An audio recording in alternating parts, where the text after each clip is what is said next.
So update lang tayo sa aming kambing na pinanganak noong January 5. So 10 days na sila mula nung pagpanganak nila. So na-update natin.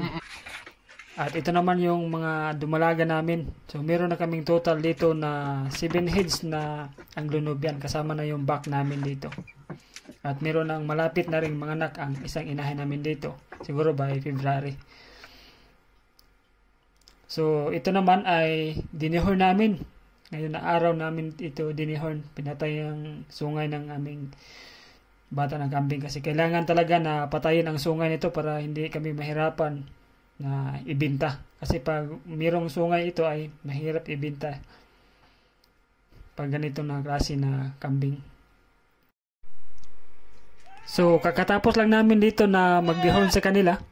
So kailangan talaga na idihorn namin sila, matanggal yung sungay ng mga bisiro kasi paglaki nila ay hindi kami pag magbinta kami dito ay hindi kami mahirapan na magbinta kasi pag may sungay ito ay mahirap sila ibinta.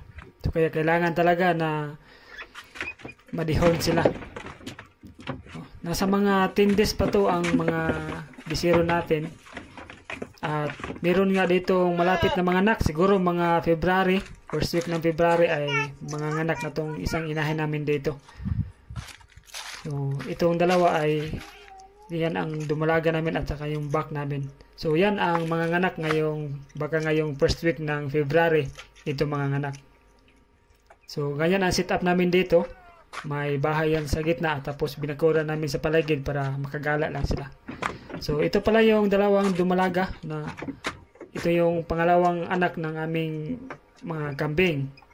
So, ito na yun sila, dalawa. So, malapit na to sila magpakasta. Siguro, mga February or March, magpakasta na to sila. So, ito na yung mga bisiro natin. Nakakatawa tingnan yung mga alaga natin. Makikita natin na malulusog. Lalo na tong bagong panganak. So, habang ako'y nag-i-edit dito, ay ngumingiti ako. At masaya sila tingnan. So, maganda sana pag maramihan sila, no? Pero yung babae namin, hindi pala talaga namin na paayos dahil nga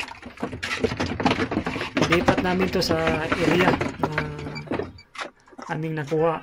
So doon namin magpagawa ng medyo mas malaki-malaki na pabahay nila. So ganito pa rin ang setup namin dito pag gumawa kami ng bagong pabahay nila.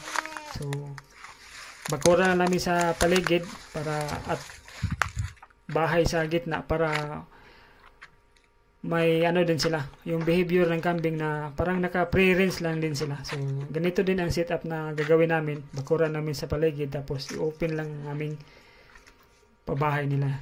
Yan. Para akyat baba lang sila. Pag umulan, ready silang umakyat dyan.